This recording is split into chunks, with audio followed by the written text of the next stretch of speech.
자, 이번 강좌는요, 환지 방식이죠. 지금까지는 수용 방식이었어요. 왜? 가격이 쌀 경우에 집단적으로 택지를 조성해서 공급하는 방식이죠. 빼앗아서. 그러나 환지는 가격이 비싸고, 그래서 수용할 수가 없어요. 그러면 어떻게 한다 그랬죠? 강제적으로 교환 분합한다 그랬죠. 뭘 위해서? 공익적 교육 증진을 위해서 하는 것이구나. 그걸 갖다 하려면 환지 계획을 하려면 분명히 어떤 계획이 있어야 될 거 아닙니까? 설계가 있어야 되겠죠. 그걸 통해서 이제 환지 계획을 작성해서 사업을 시행하는 방식이 바로 환지 방식이라 볼 수 있다. 이걸 여러분들이 지금부터 공부하시면 되겠습니다.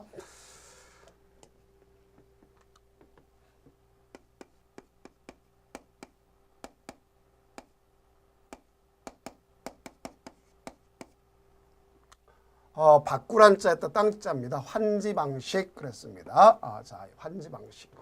그러면 이 환지 방식이라는 것은 가격이 비싸기 때문에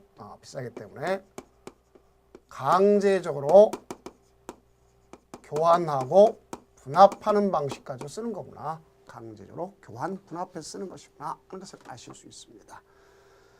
그러면 제일 먼저 하려면요, 이런 경우를 생각해 봅시다. 여기에 이만한 땅이 있어요. 자, 이만한 땅이 있습니다. 그건 땅 가격이 지금 싼 게 아니라 비싸다는 얘기죠. 그렇죠? 요게 갑, 을, 병, 정, 무, 기, 경, 신, 임, 개, 서울시 땅, 지방시 땅 이렇게 봅시다. 그러면 요걸 갖다 이제 예를 들어서 편하게 4, 5, 6, 7, 8, 9, 10, 11, 12, 13, 14, 15, 16, 자, 여기 보니까 기본적으로 12필지 것이 있다고 생각해 봅시다. 그렇죠? 12필지. 자, 만약에, 기본적으로 왔을 때 이와 같은 13필지가 있다고 생각해 보세요. 13필지. 자. 그러면 이건 예를 들어서 갑의 땅, 을의 땅, 병의 땅, 정의 땅, 무의 땅, 기의 땅, 무기, 자, 경의 땅, 그 다음 신의 땅, 신, 임의 땅, 임, 그 다음에 개의 땅, 볼 수 있지 않습니까? 그러면 여기에다가 이거는 국가 땅, 이거는 지방자치단체 땅, 이렇게 봅시다. 그럼 여기는 누구 건지 모르는 것도 있을 수 있어요, 없어요? 있죠. 그렇죠. 이럴 수도 있습니다, 할상. 자, 이제 이런 경우가 문제될 수 있죠. 근데 지금 여기 보면 이렇게 우리가 또 너무 어렵게 생각하지 말고 여기다가 이거는 이제 외국인 거다. 그 외국인도 조합원이 될 수가 있는 겁니다. 알겠죠? 그러니까 당연히 할 수가 있다 이렇게 생각하시면 되겠습니다. 땅주이면 할 수가 있는 거죠. 그러면 여기 보니까 지금 이 땅이 가장 비효율적인 거예요. 자, 여기 보니까 이걸 갖다 옛날 농경지를 생각해 봅시다. 농으로 생각해 보세요. 그럼 이건 다 비효율적이죠. 그래서 옛날 같으면 여기다가 어떻게 했습니까? 이거 갖다가 이렇게 바둑판처럼 반듯반듯하게 나눠가지고 바둑판처럼 반듯반듯하게 나눠가지고 될 수 있는 대로 본인한테 돌려주도록 노력한 땅들이 되게 바로 이런 방식을 무슨 방식이라면 환지 방식이라고 이야기하는구나 이렇게 볼 수가 있어요. 이런 방식을 환지 방식이라고 하자 이렇게 볼 수 있어요. 그러면 지금 여기 빨간 것 자체가 이게 말해서 국어라든가 아니면 도로라든가 이런 거죠. 지금 여기 있는 이 국어라고 한 도로라고 하는 것을 우리가 그대로 정리해 본다면 이거는 본래 사람한테 돌려주지 않고 무상으로 국가기관에 귀속되는 거예요. 이런 걸 갖다가 뭐라 하면 보류지라고 그러는 거예요. 보류지. 그 중에서도 여기 있는 요 땅들이 최고 좋은 땅이죠. 자, 이 땅 팔아가지고 사업 시행에 필요한 비용을 충당할 수 있는 땅, 그걸 갖다가 뭐라고 쓰면 채비지. 이렇게 무슨지? 채비지. 이렇게 얘기할 수 있어요. 그래서 이 보류지 중에 일부가 채비지구나. 채라고 하는 것은 대체하다, 뭐로 다 대체하냐? 비용으로 다 대체해서 팔 수 있는 땅을 보시오. 보류지, 돌려주지 않고 내버려 두고 있구나. 그런 땅이다. 보류지. 알겠어요? 그러면 이와 같이 종전의 하얀 땅에 대한 것에 4번지 땅 누구 거고 5번지 땅 누구 거고 이것에 대해서 미리 가서 계획을 수립해야 되겠죠. 그 계획을 환지 계획이라는 거예요. 그 이 환지 계획은 누가 작성하는 거죠? 시행자가 작성을 반드시 해야 되는 겁니다. 그러니 환지 계획의 작성에 기준이 있을 것이고 거기에 따른 내용이 있을 것 아닙니까? 이게 이제 가장 키포인트라고 생각해 볼 수 있어요. 그래서 우리 이거 교과서는 이제 내용이 먼저 나와 있지 않습니까? 이렇게 돌려주겠다. 하얀 땅을 이렇게 빨갛게 해서 나눠주겠다. 뭐 노랗게 해서 나누겠다. 이걸 환지 설계라고 해요. 무슨 설계? 환지 설계라고 한다. 알 수 있어요. 그 다음에 이제 뭐가 있냐? 필지별로 된 환지 명세가 나와야 되겠죠. 필지별. 왜냐하면 자 종전의 4번 땅, 갑땅인데 몇 평이었고 어떻게 돌려주겠다는 거 나와야 되겠죠. 이런 경우를 연상하시면 되겠습니다. 뭐 이걸 좀 너무 얇게 쓰다 보니까 이렇게 됐는데 한번 우리가 좀 생각해 봅시다. 다음 그다음 이제 뭐냐? 필지별로 권리별 필지별 명세가 나와야 되겠죠. 왜? 나중에 청산해야 될 거는 면적이 늘어나고 줄어든 곳이 있잖아요. 그래서 권리별 또 필지별 소위 봤을 때 필지별 권리별 청산된 토지 명세가 나와야 되겠고 채비지 보류지 나와야 되겠죠. 그럼 지금 여기 있는 요 사람들한테 우리가 다 돌려줄 수 있는 땅이 없잖아요. 지금 여기 보니까 9개 땅 중에서도 요거는 채비지 쓰고 그럼 나머지 8개 가지고 지금 여기 있는 13명이 다 날아갔겠다. 어떻게 다 못 갔죠? 그러니까 한쪽에다가 집합 건물을 져가지고 무슨 건물? 집합 건물을 져가지고 가져갈 수가 있더라. 볼 수 있어요. 여기다가 집합 건물을 져가지고 돌려주는 거죠. 이걸 갖다가 입체 환지 이렇게 볼 수 있어요. 입체 환지라고 집합 건물을 넣어가지고 돌려주는 입체 환지 방식으로 할 수 있다. 볼 수 있습니다. 자, 그러면 이제 여기서 종전 내용과 달라지는 부분이 있겠죠. 자, 지금 여기 갑이 땅을 갖고 있었어요. 땅을. 지금 이렇게 환지하게 되면 내 땅값이 몇 배 올랐을까? 그럼 거기에 공사비가 얼마 정도 들어갔으면 실제로 나의 땅값은 얼마 정도 될까? 이렇게 생각하면 되겠죠. 그걸 갖다가 우리가 평균 부담 비율, 평균 부담률, 비례율, 건립가액이라고 그러는 거예요. 그래서 평균 부담률은 총 공사비 있죠. 그죠? 그걸 갖다가 권리가액, 합계, 채비지, 평가액에서 백분율 나타나는 것이고 비례율이라는 것은 뭐냐? 도시개발 사업 조성 전에 토지나 건물의 총 평가액에서 알겠죠? 자, 총 공사를 뺀 거에 대해서 환지 전에 토지나 건물에 대한 평가액 이걸 갖다가 나눈 걸 갖다가 뭐 할 수 있어요? 백분율을 표시한 거다. 그러면 권리가액이라는 것은 내 종전의 땅값이 얼마였는데 지금 여기 몇 배 올랐으니까 내 땅값은 얼마다 이렇게 나갈 수 있는 걸 비례를 곱하는 거죠. 그걸 갖다가 권리가액이라 이렇게 볼 수 있습니다. 그리고 거기 문제가 있겠죠. 도시개발법령상 환지 설계를 평가식으로 하는 경우 다음 조건의 비례율은 얼마냐 이렇게 또 출제된 적이 있죠. 그럼 거기 보니까 도시개발 사업으로 조성된 토지 또는 건축물의 평가액이 80억이랬어요. 얼마? 80억. 그런데 환지 전에 그 토지 또는 건축물의 평가액이 얼마랬습니까? 40억. 그러면 여기에 총 공사비가 얼마랬죠? 가서 보면 20억. 그러면 여기 나왔네요. 자, 요거는 총 전에 것에서 총 공사비를 빼면 그렇죠? 60억 아닙니까? 60억.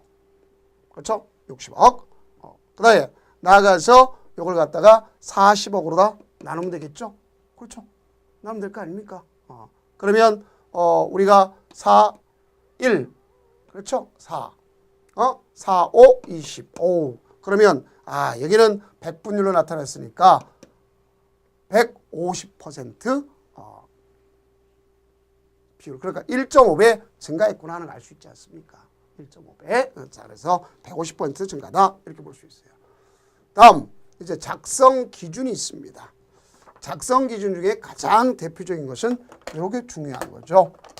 절충주의를 갖다 취하는 게 가장 중요한 거죠.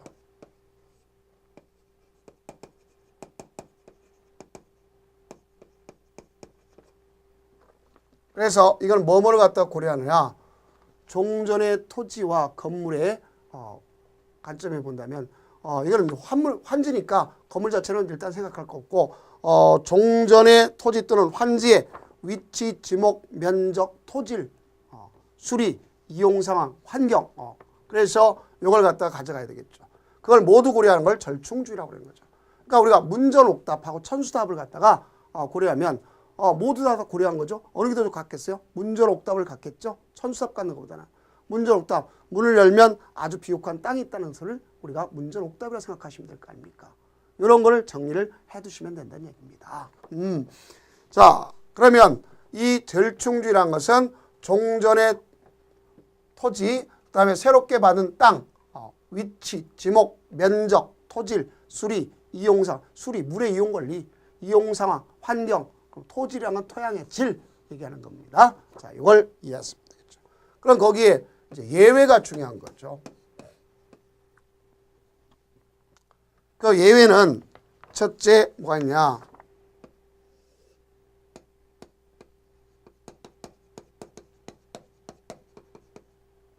환지 부지정이 있습니다.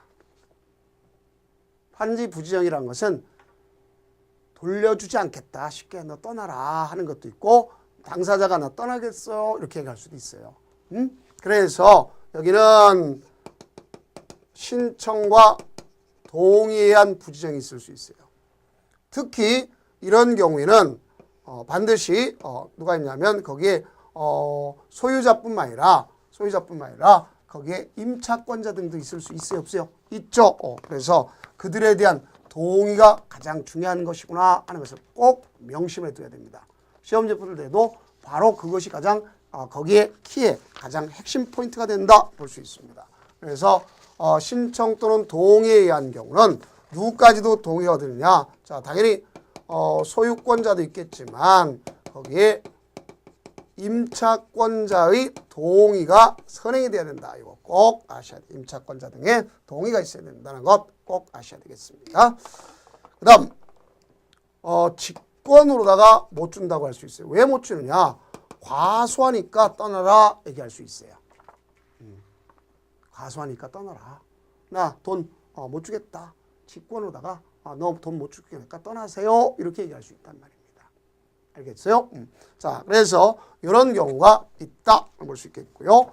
또 용도가 폐지돼서 용도 폐지됐다. 이걸 불용지라고 합니다. 그러니까 용도가 폐지된 거 어떻게 할 거냐? 당신한테 못 주고 이건 다른 토지 환지 대상이 되겠다. 그러니까 예를 들어 파출소 용지 같은 경우 자기가 여기에 이제 파출소 용지가 하나 있었다고 생각해 봅시다. 여기에 국가 땅에 파출소 용지 조그만하게 하나 있었다고 생각해 봅시다. 그런데 이 자체가 이미 얘가 새로운 최고 좋은 자리가 딱 앉았어. 그러면 이건 비환지라 그래요. 날아간 땅. 그럼 이 땅은 지금 파출소 용지 필요가 없는 거죠. 새로 신시가 지으면 그 경찰서가 등장할 거 아닙니까? 그러니까 기존 작은 거 가지면 필요 없단 말입니다. 낡은 거. 그래서 이거는 다른 토지에 대한 다른 토지의 환지 대상 이렇게 되는 것을 알 수 있어요. 자, 이런 것도 또 우리가 정리를 해볼 필요가 있습니다. 그걸 갖다 부지정이라고 그러죠. 그 다음 이제 뭐가 있느냐? 여기는 이제 증감할 수 있어요. 증감 환지. 이건 직권으로 하는 거예요. 늘려줄 수도 있고 줄여줄 수도 있다. 증환지 할 수도 있고 감환지 할 수도 있다. 이런 소리입니다. 직권으로서. 또 앞서 얘기했던 것처럼 입체 환지가 있을 수 있겠죠. 당신 땅 많이 없으니까 집합 건물에 소유권을 주겠다 하는 것을 볼 수 있어요. 그럼 이와 같이 입체 환지할 때는요. 당연히 뭘 갖다 보시면 신청을 받아서 하도록 되어 있는 것임을 알 수가 있습니다. 그러나 여기 신청을 갖다 한다 할지라도 해야 되는데 못할 수 있는 사람이 있어요. 그것이 예를 들어서 건물가 종전 그 가액에 대해서 토지가액이 건물가액에 대해서 70% 이하다. 그럼 신청 못해. 근데 아무리 쓰러져가는 초과지불해도 일단은 주거용이면 반드시 줘야 되는 겁니다. 그 차이가 그런 차이가 있어요. 그래서 그런 것도 이제 보면 되겠고, 다음 공공용지. 앞서 이건 공공용지 용도 폐지된 걸 불용지라고 하는 거고, 이 공공용지 파출소 용지는 자기가 편한 대로 제가 뭐 파출소였지만 공적시설은 자기가 편한 대로 아무데나 가서 하죠. 이건 적용받지 않습니다. 이 기준을 갖다가 적용받지 않는다 볼 수 있어요. 그 다음 채비지가 있겠고 뭐가 있다 그랬어요? 보류지. 채비지는 분명히 뭐예요? 보류 중에 일종으로서 채비지가 된다 그랬죠. 그래서 보류지는 돌려주지 않는 땅, 그 중에서 사업 시행에 필요한 비용 충당할 수 있는 땅을 뭐라 한다? 채비지, 이렇게 이야기하는 겁니다. 그러니 채비지를 갖다가 1단으로 조성해 줄 때 있어요. 나중에 어디서 쓸 수 있도록 하는 것이냐 보면은 주택법상에 있는 임대주택을 건설하는 사람한테 먼저 줄 수 있도록 하기 위해서 쓰는 것이다. 이렇게 설명을 할 수도 있다. 하는 것을 아시면 되겠습니다. 다음 이제 이렇게 해서 환지계획인데 이제 환지를 지정을 제한하는 경우가 있을 수가 있습니다. 왜냐하면 그 근본적 이유가 무엇 때문에 그러느냐? 환지 지정을 갖다 제한하는데, 자 여기 보면 환지 계획에서 결국 환지 지정을 제한하는 경우 있다. 투기 세력들 있잖아요. 응? 투기 세력들. 그래서 이 도시개발구역의 주민 등의 의견을 위해서 공람 공고일 그런 공고하겠다. 여기 신도시 지정하겠다. 그래서 공람 공고할 거 아닙니까? 그럼 그때 투기 세력이 딱 들어와가지고 자리 잡을 수 있지 않습니까? 그게 문제란 말이에요. 그래서 그런 것 때문에 그 공고한 날 다음 날 또 투기로다가 그 예정된 날 다음 날 그걸 갖다 기준날이라는데 그 다음 날부터 이런 행위를 해서는 땅으로 안 주고 금전을 주겠다 이렇게 얘기할 수 있죠. 그러면 자, 한 필지 땅이 있는데 갑자기 여러 분필로 쪼갰어. 그럼 이 사람은 무슨 세력이야? 투기 세력일 거 아닙니까? 쪼개겠다면 그 사람은 무슨 세력? 투기 세력이구나 하는 것을 아실 수 있지 않습니까? 그게 여기에 해당한다 볼 수 있어요. 두 번째는 단독주택, 다가구 주택을 공동주택으로 소위 다세대 주택으로 바꾸더라. 이건 분양권을 갖다 많이 노리고 들어온 거죠. 그렇죠? 다음 하나의 대지에 동일 소유의 땅과 건물을 갖다가 건물 따로 땅 따로 주인을 분리시키더라. 이것도 또 분양권을 누리는 그러한 추세나 마찬가지 아닙니까? 그 다음 나대지에다가 집합 건물을 짓더라. 자, 이거는 결국 뭐예요? 분양권을 갖다가 어마어마하게 누리는 노림수에 해당하는 거 아닙니까? 그래서 이제 그런 경우가 있으면 결국 이런 것은 미리 환지 지정을 갖다 제한하도록 법에 명시되어 있는 것이구나 하는 것을 아시면 되겠습니다. 다음 이제 이렇게 하려면 이런 평가를 하려면 이런 내용의 평가를 하려면 가격 기준, 가격에 대해서 이루어져야 되겠죠. 그래서 가격을 평가할 때는 토지평가협의회 심의를 거쳐 결정하되 그에 앞서 누가 더 먼저 하는 거죠? 감정평가업자가 먼저 평가하는 거예요. 그래서 감정평가업자가 먼저 평가하고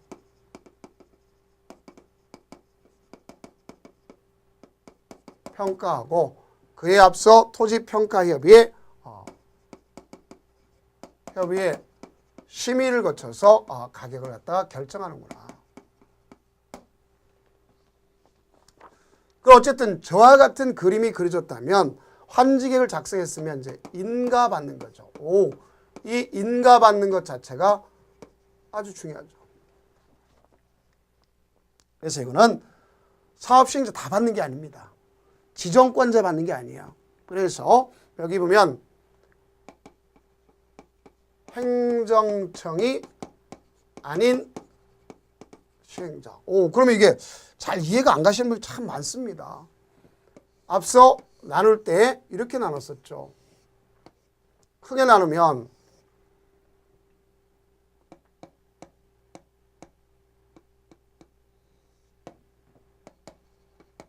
공공시행자 넷. 그렇죠? 그다음 민간 시행자 7. 그럼 11지 않냐? 공동 출자법인까지 해서 12이잖아요. 그럼 그 중에 여기 보면 국가, 지방자치단체 요것만 행정청이야.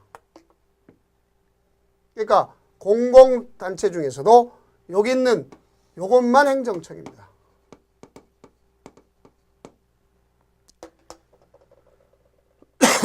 그러면 나머지 여기서부터 여기에 해당하는 사, 알겠죠? 민간까지. 요 사람은 여기 있는 사람들은요, 요걸 갖다가 행정청이 아닌 시행자다 이렇게 얘기하는 거예요. 요 사람을 갖다 행정청이 아닌 시행자다 이렇게 돼요. 그래서 행정청이 아닌 시행자가 환지기를 작성했다. 그럼 여기 있는 사람들은 가서 자 제주특별자치도사, 자치장, 자 시장, 군수, 구청장한테 이게 중요한 거죠. 뭐 받도록 되냐? 인가 받는 거. 인가만 받으면 되는 거예요. 인가만 받으면 된다. 이렇게 볼 수 있어요. 그러니까 여기 보면 지방자치단체 빼놓고 지방공사도 인가를 받아야 되는구나. LH공사도 받아야 되는구나. 이거 아닙니까? 행정청이 아닌 시행자하고 또 여러분들이 보면 민간 시행자하고 여기 공공시행자하고 다르다는 걸 잘 이해하시면 되겠습니다. 그래서 이렇게 되겠고, 그럼 분명히 인가받습니다. 그 인가받은 내용을 갖다가 변경하겠다. 그럼 분명히 우리가 여러 차례 얘기했죠. 변경행위는 새로운 행위니까, 변경행위는 새로운 행위니까 다시 가서 인가받는 게 원칙이다. 그런데 경미하더라. 경미하다. 경미한 변경이다. 그러면 이때 그러지 않는 경우가 있다 하는 것을 아시면 되겠죠. 자, 거기 보면 종전 토지와 합필 또는 분필로 환지 명세가 변경됐다. 그러니까 종전 토지 합필 또는 분필로 환지 명세가 변경됐다든가, 아니면 토지 또는 건축물의 소유자, 우리 채비지가 시행하는 시행자의 경우 채비를 매수한 자인데 동의에 따라서 환지기를 변경한 경우가 있을 수 있겠고, 또 우리가 봤을 때 이제는 법의 이제 명칭이 일부가 이제 개정됐음을 잘 좀 이해하시면 되겠죠. 자, 뭐라고 되어 있다 보시면 공간정보 구축 및 측량 등에 관한 법률이 있죠. 지적에 등에 관한 법률이 있죠. 자, 그래서 옛날에 측량 수로 조사 및 지적하는 법률인데 이걸 갖다가 그 지적 측량 결과 오차를 갖다 해결하는 법이에요. 또 환지로 지정된 토지나 건축물을 금전으로 뭐 할 경우 청산, 자 모르다 청산한다? 금전으로 청산하는 경우다. 그럴 경우는 그 인가받을 필요 없다 볼 수 있습니다. 그럼 행정청이 아닌 자의 경우는 분명히 뭐가 됐습니까? 인가받아야 되겠죠. 그럼 어쨌든 행정청이든 비행정청이든 이렇게 사업이 이루어졌다, 저렇게 계획이 있다 하는 것을 일반인한테 통지하고 공람시켜야 되는 것은 맞습니다. 그러면 거기서 의견을 제출할 거 아닙니까? 의견을 제출했으면 반영 여부는 60일 내 통보해 주도록 되어 있다. 며칠 내 통보해 줄 때 있다? 60일 내 통보해 줄 때 있다. 볼 수 있습니다. 60일 내 통보, 요 소리를 잘 좀 이해하시면 되겠습니다. 자, 다음 이제 뭐가 거기에 자리 잡고 있는 거냐면 입체환지란 말이 자리 잡고 있더라 볼 수 있어요. 자, 무슨 환지? 입체환지. 여기 있는 입체환지는요, 미리 자, 땅 대신 지금 땅이 적잖아요. 땅 대신 건물을 주겠다는 거죠. 그래서 이들은 결국 가서 개별적으로 통지하고 공고합니다. 그러면 통지한 날부터 30일에서 60일 내에 신청하고 플러스 20일 연장해 줄 수 있도록 이렇게 되어 있습니다. 그러면 이 입체환지를 갖다 받을 수 있는 권리가액이 얼마 정도를 기준점을 해서 이루어질 수 있겠는가 하는 걸 갖다 기점한다면 앞서 얘기했죠. 최소한 구분 건축물의 최소 공급가액이 얼마? 70% 이하. 알겠죠? 이렇게 될 수 있어요. 70% 이하까지다. 이렇게 볼 수 있습니다. 그러나 분명히 앞서 얘기했죠. 그 사람이 쓸어가지 않은 판자촌을 갖고 있다 할지라도 판자촌을 갖고 있다 할지라도 그것이 주거이면 무조건 줘야 된다. 그런 것을 볼 수가 있습니다. 자, 이걸 여러분들 아시죠? 그러면 입체한지는 가서 이제 신청을 합니다. 신청했으면 나중에 이제 공급해 줄 거 아닙니까? 자, 그러면 이 공급 기준을 우리가 생각해야 되겠죠? 공급 기준. 그럼 이 공급 기준을 갖다 보면은 원칙이 있고 예외가 있다 하는 것을 아실 수 있습니다. 원칙이 있고 예외가 있다. 오, 그러면 여기 원칙은 1세대 1인 1주택 이것이 원칙이죠. 그렇죠? 그러니까 1세대 1명이 주택 하나 이렇게 가져갈 수 있는 것이 원칙이다. 근데 이제 예외가 여러 개가 있다는 것을 아시면 되겠죠. 그래서 이제 따라 보겠지만 주택을 소유한 만큼 줄 수도 있다 하는 걸 수 있어요. 소유만큼 줄 수도 있다. 수도권 정비계획법에서 과밀옥 조건에 속하지 아니한 도시개발구역 내 토지 소유자. 그러면 과밀옥제권이 무조건 하나고 과밀옥제권이 아니다. 그럼 내가 가지만큼 가질 수 있다. 또 근로자, 숙소, 기숙사 용도로 가졌다. 가지만큼 가질 수 있다. 그다음에 이제 공적 주체, 공공주체 4명, 4가지 경우는 가지만큼 가질 수 있다. 이렇게 보시면 되겠습니다. 다음 이렇게 해서 전체적으로 분양시장에 공급했는데 자녀분 있다. 그러면 일반 공급하는 거랑 마찬가지다. 이렇게 보시면 되겠습니다. 다음 이제 환지 예정 지정이라는 게 있어요.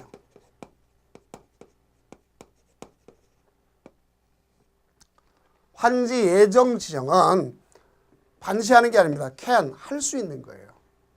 왜냐하면 이거는 사업이 장기화될 때 사업이 장기화되는 경우 자 가서 사건 제한을 최소화시키기 위해서 지정할 수 있는 거예요. 그래서 여기 어차피 이런 얘기죠. 저 중에서 만약에 이렇게 생각해 봅시다.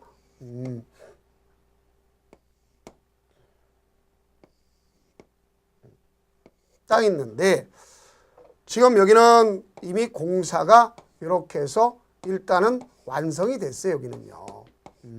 여기는 그럼 완성이 됐고 나머지는 아직 완성이 안 됐어요. 그러면 이 전체 저 안에 있는 전체가 다 완성될 때까지 못 쓰게 하면 너무 침해가 크잖아요. 그렇기 때문에 일단은 여기 완성된 거 요거라도 자 요거 4번지 땅 아까 갑당했죠. 갑 너 요거 줄게 이렇게 갈 수 있어요. 원래 갑은 요 땅까지를 자기 거로 봤었죠. 그런데 이제 이렇게 가져갈 수 있다는 것을 알 수 있겠고요. 또 하나는 자 여기서 보면 을이라는 애가 있습니다. 이건 아까 을이 있었죠. 그 다음에 이쪽에는 병이라는 애가 있을 거 아닙니까? 병이라는 애가. 그런데 이제 문제는 우리가 주의할 내용이 하나 있다. 이렇게 보시면 되겠습니다. 자, 어떤 의미로 봐줘야 되느냐? 갑을병 그 중에서 이제 가장 중요한 내용 되는 것이 이런 것을 한 번쯤 정리해 둘 필요가 있는 것이다 하는 것을 볼 수가 있습니다. 자, 그러면 여기 갑의 경우잖아요. 그죠? 그럼 갑은 원래 요 땅이었잖아요. 그죠? 요 땅인데 당신 요거 일단 요 공사된 요 부분에도 당신 쓰세요. 얘기할 수 있어요. 일단 사용하고 뭐하라? 수익하라. 이렇게 얘기할 수 있어요. 뭐는 안 되더라도 처분은 안 되더라도 그게 바로 뭐라 그러면 환지 예정 지정이라고 한다. 이렇게 이야기하면 될 것입니다. 자, 그러면 이제 가장 중요한 것이 요 효과입니다. 그래서 요 효과가 가장 중요하다. 이렇게 볼 수 있어요. 어쨌든 이거는 지정해서 너 어차피 이 땅 써라 이렇게 통지하면 되는 거니까 그래서 지정하고 가서 의견 듣고 통지하면 끝나는 겁니다. 그래서 효과는 어떤 효과가 있느냐 하는 걸 봤을 때요. 자, 중요한 것이죠. 종전 토지가 있다. 그러면 새로운 토지다. 보세요. 자, 종전 토지가 있겠고 새로운 토지가 있어요. 그러면 사용, 수익, 처분 중에서 종전 땅은 이 땅 아닙니까? 이 땅. 그렇죠? 이런 땅. 자, 만약에 그래서 이렇게 됐다. 그러면 자, 지금 여기는 종전 땅은 갑이 그대로 쓸 수 있어요? 을이 그대로 쓸 수 있어요? 아니죠. 병이 그대로 쓸 수 있어요? 없는 거죠. 종전 땅은 사용 수익할 수 없고 그것이 새로운 땅으로 옮겨오는 거예요. 그러나 판다 할지라도 이 사람은 옛날 땅 파는 거지 남의 땅 파는 거 없어요. 그럼 만약에 여기 을은 요만큼 갑의 땅이고 여긴 자기 땅이고 요만큼 병의 땅이면 남의 땅 파는 거 마찬가지죠. 그러니까 처분은 종전 걸 처분한 거지 새로운 걸 처분해서는 안 되는 겁니다. 그 여기 있는 갑이나 병은 요 을이 쓴다 할지라도 참아야죠. 써도 참아야 되느냐? 수인 의무가 발생하는 겁니다. 무슨 의무? 수인 의무. 자, 방해해서는 안 된다 볼 수 있어요. 근데 만약에 여기 쓰려고 할 때 여기에 장애물들이 있었다. 물들이 있었다? 장애물들이 있었다. 그 장애물들이 있었는데 이 장애물들에 대해서는 알겠죠? 장애물들에 대해서는 자, 뭐라 볼 수 있냐면 별도로 계시를 따로 정해야 되는 것이구나 하는 것을 알 수 있어요. 어떻게 한다? 따로 정한다. 이렇게 볼 수 있어요. 그 내용에 대해서는요. 그래서 장애물 일단 사용 계시를 따로 정하는 것을 알 수 있어요. 자, 다음 이제 뭐냐? 채비지를 갖다가 채비지 아까 이런 거 사업 시에 필요한 비용 충당해서 팔 수 있는 땅 채비지를 사용도 하고 수익도 하고 뭐도 한다? 처분도 한다. 이게 중요한 거예요. 처분한다. 사용도 하고 수익도 하고 처분도 할 수 있다. 그 이때 이 사용 수익 처분이라는 말 썼는데 처분하면 등기 시 물권 변동이 일어난다 하는 것을 아시면 되겠습니다. 어떤 때 등기 시 물권 변동이 일어나는구나 이렇게 정리하면 되는 것을 알 수 있습니다. 그렇다면 만약에 여기에 이 갑이 이 땅인 주인이었잖아요. 근데 갑이 지금 줄어들었잖아요. 이렇게 일단은 왜 간부율 때문에 도로 같은 거 내고 이렇게 이런 건 내기 때문에 줄어드니까 그럼 여기에 만약에 그 개씨가 여기다가 임대차를 냈다. 그러면 종전에 이만큼 임대차 했었는데 이만큼 줄어들었잖아요. 그죠? 그러면 분명히 임대료 증감 청구를 요구하게끔 해줘야 될 거 아니에요. 용익권자 보호 입장에서 용익권자 보호 측면에서 임대료 증감 청구를 요구할 수 있게끔 하는 거예요. 며칠 내? 그 60일 내 하도록 되어 있다 볼 수 있습니다. 그 다음 이제 그럼 떠나겠다는 사람 땅, 떠난다는 사람 땅. 그럼 환지 부지정 땅 있죠. 떠나는 사람 땅 있을 거 아니에요. 그럼 떠나는 사람 땅은 사용 수익을 정지시키는 거예요. 너 사용 수익 하지 말아라. 그럼 대신 누가 쓰겠다? 사업 주체가 관리하겠다. 그것다 편말 써놓습니다. 무단경작행위라면 형사고발 조치하겠습니다. 무슨 개발 사업단 당장 이렇게 할 수가 있도록 되어 있단 말입니다. 그래서 그럼 떠나겠다면 미리 알려줘야 되겠죠. 30일 이상 기한을 두고 알려주도록 되어 있다. 이렇게 보시면 되겠습니다. 그렇다면 이와 관련된 문제를 풀고서 이 단원을 갖다 맞춰보도록 하겠습니다. 자, 거기면 도시개발법령상 환지예정지의 지정에 관한 설명으로 틀린 것 그랬습니다. 자, 우리 환지예정 지정은 할 수 있는 거지 하야하는 것이 아니지 않습니까? 그죠? 그러면 시행자가 도시개발 사업의 시행을 위해 필요한 경우는 도시개발구역 토지에 대해서 환지예정 지정할 수 있다. 맞죠? 왜? 사업이 장기화되는 경우에 개인의 권한 제한을 최소화시키기 위해서 하는 것이다. 볼 수 있습니다. 2번 종전의 토지에 대한 임차권자가 있는 경우 해당 환지 예정지에 대해 해당 권리의 목적인 토지 또는 그 부분을 아울러 지정하여야 한다 그랬습니다.